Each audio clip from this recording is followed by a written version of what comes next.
Bonjour à tous. Pour beaucoup, Paris est la plus belle ville du monde, oui. Mais que serait Paris sans la Seine? La ville a prospéré et s'est organisée tout autour du fleuve. Je vous propose aujourd'hui de me suivre sur les rives de la Seine classées au patrimoine mondial.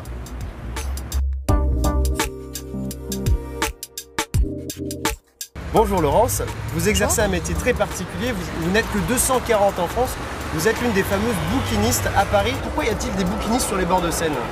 Eh bien, il y a des bouquinistes pour que les gens puissent trouver des bouquins d'occasion. Ça a commencé vraiment avec les grognards de Napoléon, qui avaient une boîte sur les quais, qui le remisaient le soir dans des remises juste en face. Et à partir de 1860 à peu près, on a eu l'autorisation de laisser les boîtes sur place. Et aujourd'hui, il y en a un certain nombre sur les quais. D'où à où on les trouve si moi je veux acheter un bouquin? Alors, sur la rive gauche de l'Institut du monde arabe au musée d'Orsay, et de la rive droite, quai de la Mégisserie au quai du Louvre.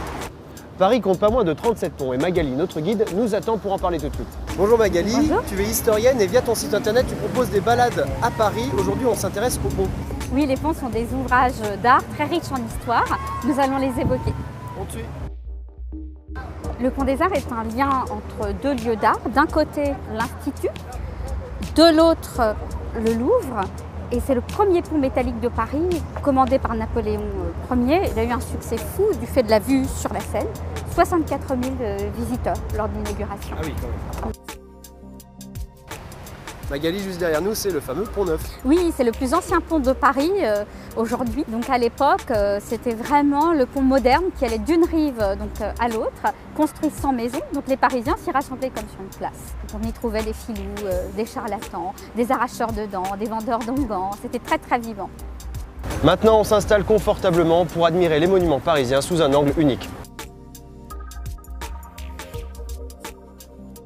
Les bateaux-mouches sont à Paris ce que les gondoles sont à Venise. Et pourtant, ces embarcations sont originaires de Lyon. Elles étaient construites dans les ateliers du quartier de la Mouche, d'où leur nom.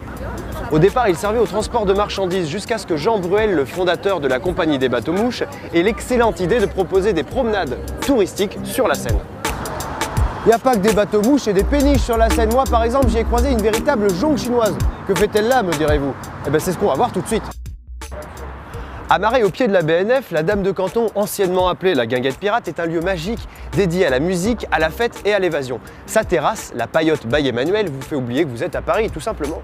Emmanuel, bonjour. Comme ton nom l'indique, tu es le maître des lieux. Yes. Dis-moi comment tu as eu cette idée de créer cette paillote ici? Quand moi j'ai créé cet endroit, je me suis dit, est-ce que je trouve tout ce que je veux dans un restaurant, dans une ambiance? Et j'avais pas ce que je voulais. Je me suis dit, je vais mettre exactement tout ce qui m'a manqué moi.